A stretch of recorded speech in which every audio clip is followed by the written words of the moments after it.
লাভ ক্ষতির মধ্যে আমরা সবাই আছি। লাভ ক্ষতির অঙ্কে কয়েকটা বিষয় মূলত জানতে হয়। ক্রয় মূল্য, ধরি একটা জিনিসের ক্রয় মূল্য 100 টাকা, বিক্রয় মূল্য 120 টাকা, তো এই লাভ হলো কত? 100 টাকায় কিনা 120 টাকা বেচলে 20 টাকা লাভ, অর্থাৎ একটা থেকে আরেকটা বিয়োগ দিতে হবে। এবার শতকরা, তাহলে শতকরা কত পার্সেন্ট লাভ করলাম? শতকরা আমি লাভ করলাম 20 টাকা, মানে 100 টাকায় কিনে 20 টাকা, তার মানে 20% লাভ করলাম। তো এই চারটা জিনিসই মূলত লাভ ক্ষতির অঙ্কে আপনার দরকার হবে। যেমন একটি অঙ্ক উদাহরণস্বরূপ করি। 5 টাকায় 8টি কলা ক্রয় করলাম এবং 5 টাকায় 6টি কলা বিক্রয় করলে কত পার্সেন্ট লাভ হবে? তাহলে আমার একটি কলার দাম যদি আমরা জানতে পারি যে একটি কলা আমরা কত টাকায় কিনছি, কত টাকায় বেচছি, তাহলে সেই বিক্রয় মূল্য থেকে ক্রয় মূল্য বিয়োগ করে লাভ বের করতে পারলে তাহলে আমরা বের করতে পারবো যে শতকরা কত পার্সেন্ট লাভ হয়েছে। তো একটি কলা 5 টাকায় 8টি কলা, তাহলে এভাবে লিখতে পারি যে আমরা যেহেতু একটি কলার দাম বের করব, তাহলে কলাটা আগে রাখবো। 8টি কলার ক্রয় মূল্য 5 টাকা, একটি কলার ক্রয় মূল্য 5/8 টাকা। আবার বিক্রয় করলাম কত? এটা হচ্ছে ক্রয়। বিক্রয় 6টি কলার বিক্রয় মূল্য হচ্ছে গিয়া 5 টাকা, তাহলে একটি কলার বিক্রয় মূল্য হচ্ছে 5/6 টাকা। তো এখানে ক্লিয়ার বোঝা যাচ্ছে 5 টাকায় আমি 8টি কলা ক্রয় করছি, অর্থাৎ দাম কমে কিনছি, এবং 5 টাকায় 6টি কলা বিক্রি করছি, অর্থাৎ 2টা কলা লাভ হয়েছে, আমার দাম বেশি বিক্রি করছি। এটা লাভ যেহেতু হয়েছে, তাহলে বোঝা যাচ্ছে যে বিক্রয় মূল্য থেকে ক্রয় মূল্য কম, তাহলে এটা থেকে এটা আমাদের বিয়োগ করতে হবে। একটি কলায় কত টাকা লাভ হচ্ছে সেটা বের করার জন্য আর কি। তো একটি কলায় লাভ কত টাকা? 5/6 বিয়োগ 5/8, এটা লসাগু বের করতে হবে আগে। বিয়োগ যোগ ভগ্নাংশের যোগ বিয়োগের ক্ষেত্রে লসাগু বের করতে হবে। তো লসাগু কিভাবে বের করে আরেকবার আমরা দেখাই দেই। 6 8, 2 দিয়ে ভাগ করলে 3 দুগুণে 6, 4 দুগুণে 8, এটারে আর কোনো কমন কিছু দিয়ে ভাগ যায় না, তাই 3 4 12 আর 2 24, লসাগু হচ্ছে 24। 24 6 দ্বারা ভাগ করলে 4 6 24, এবং 5 দ্বারা গুণ করলে 4 5 20, আর 24 8 দ্বারা ভাগ করলে 3 8 24, 5 দ্বারা গুণ করলে 3 5 15, তার মানে 5/24 টাকা। এটা হচ্ছে লাভ প্রতি একটি কলায়। একটি কলার ক্রয় মূল্য কত? 5/8 টাকা, আর একটি কলায় লাভ হয়েছে এত টাকা। তাইলে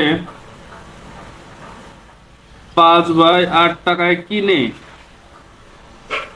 বিক্রি করলাম আমি, বিক্রি করে লাভ কত? 5/24 টাকা। তাহলে 1 টাকায় কিনে লাভ কত হয়েছে? এটা উপরে যাবে 5/24, এটা উপরে যাবে সবসময়, আর নিচে থাকবে এটা।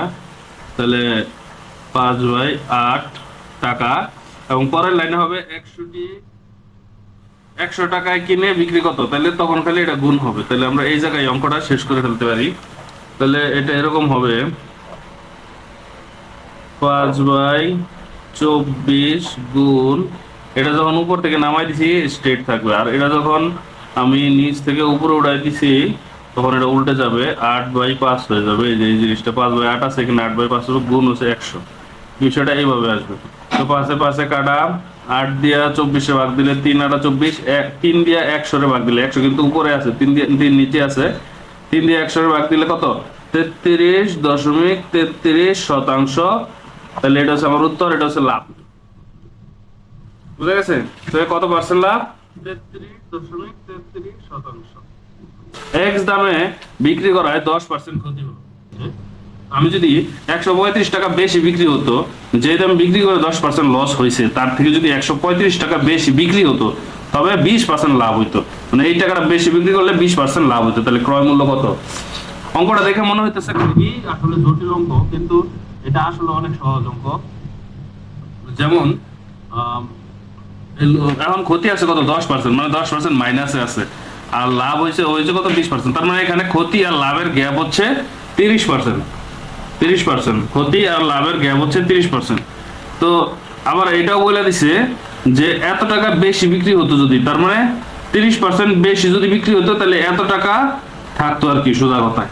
তো 30%-এর দামই হয় অ্যাকচুয়ালি 135 টাকা, মানে এই গ্যাপটা সমান সমানই এটা, ঠিক আছে। 30% সমান 135 টাকা, 1% সমান কত? 135/30, তাহলে 100% সমান কত? 135 গুণ হচ্ছে নিচে তো 30 আছে, গুণ হচ্ছে 100। তাহলে এখন কাটাকাটি করেন, 3 0 3 দিয়া 135 ভাগ করলে কত হয়? 3 4 12, 1 5 15, 3 5 15। তাহলে এখানে আছে 10, এখানে আছে 45, 45 গুণ 10 সমান 450 টাকা। সহজেই আমরা বের করতে পারলাম। যদি এখানে মনে হয়েছে অনেক পেঁচালো, তো লাভ ক্ষতির অঙ্কগুলা আসলে আমাদের মূলত এই কয়েকটা জিনিস যদি আমরা মাথায় রাখতে পারি, এই কয়েকটা জিনিস, তাহলে আমাদের লাভ ক্ষতির অঙ্ক যে কোনো সমস্যার সমাধান করা সম্ভব। একটি লেবু 4 টাকায় কিনে 5 টাকায় বিক্রি করলে শতকরা লাভ কত? একটি লেবু 4 টাকায় কিনে 5 টাকায় বিক্রি করলে শতকরা লাভ কত? তো এখানে শতকরা লাভ মানে বোঝাইছে যে আমরা যে 4 টাকায় কিনে 5 টাকায় বেচলাম, যদি 4 টাকায় না কিনে যদি আমরা 100 টাকায় কিনতাম, তাহলে আসলে কয় টাকা বেচতাম? তো সিম্পল, যেহেতু লাভ জানতে চাইছে, 4 টাকায় কিনে 5 টাকায় বিক্রি করছি, তাহলে মানে 1 টাকা লাভ হয়েছে। তো আমি কিনছি কত টাকা দিয়ে? 4 টাকা দিয়ে। 4 টাকায় আমার লাভ হলো, 4 টাকা খাটায় আমার লাভ হলো 1 টাকা। 1 টাকায় আমার লাভ হলো কত? 1/4, মানে এটা সবসময় উপরে থাকবে। আর 100 টাকায় যদি আমি খাটাইতাম, তাহলে আমার লাভ হলো কত? 1 গুণ 100, নিচে তো 4 আছে, তার মানে 25 টাকা। অর্থাৎ আমার 25% লাভ, 25% লাভ, অথবা এভাবে বলা যাবে যে শতকরা 25 টাকা, শতকরা 25 টাকা লাভ।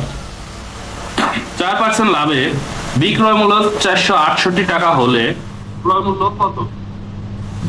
4% লাভে বিক্রয় মূল্য 400, এখান থেকে জিনিস দেওয়া আছে, বিক্রয় মূল্য দেওয়া আছে, আর এই বিক্রয় মূল্যটা মানে বিক্রয় করার পরে কত পার্সেন্ট লাভ হচ্ছে সেটাও দেওয়া আছে। এখানে যেহেতু পার্সেন্ট আছে, তার মানে আমরা এটা বুঝতেই পারতেছি 4% লাভে এটা কিভাবে অঙ্কটা করবো। 4% লাভ মানে কত? 100 টাকায় কিনে 104 টাকায় বিক্রি, তাহলে 104 টাকায় বিক্রি হলে ক্রয় মূল্য 100 টাকা। ঠিক আছে না আমার কথাটা? আমার তো ক্রয় মূল্য দরকার, এই জন্য আমি ক্রয় মূল্যটা শেষ দিকে নিয়ে আসছি। আর এখান থেকে দেখে আমরা বুঝতেছি 4% লাভের মানে কি 104 টাকা আমি বিক্রি করছি, কিন্তু জিনিসটা কিনছি কত? 100 টাকা। সবকিছুকে 100 এর অনুপাতে নিয়ে আসতে হবে, আপনি শতকরা নিয়ে আসতে হবে, তাহলে জিনিসটা সহজ হবে। বিক্রয় মূল্য 100 টাকা, ক্রয় মূল্য 100 টাকা, তাইলে বোঝাই যাচ্ছে এটা আমরা 468 কিন্তু 1 টাকায় বিক্রি হলে ক্রয় মূল্য উপরে যাবে 100, নিচে যাবে 104 টাকা, তাহলে 468, 468 টাকায় বিক্রি হলে ক্রয় মূল্য এটা হবে 100 গুণ 468, নিচে হচ্ছে 104। তাহলে কাটাকাটি ছাড়া আর কি, এটার অ্যাকচুয়ালি রেজাল্ট হবে 450 টাকা।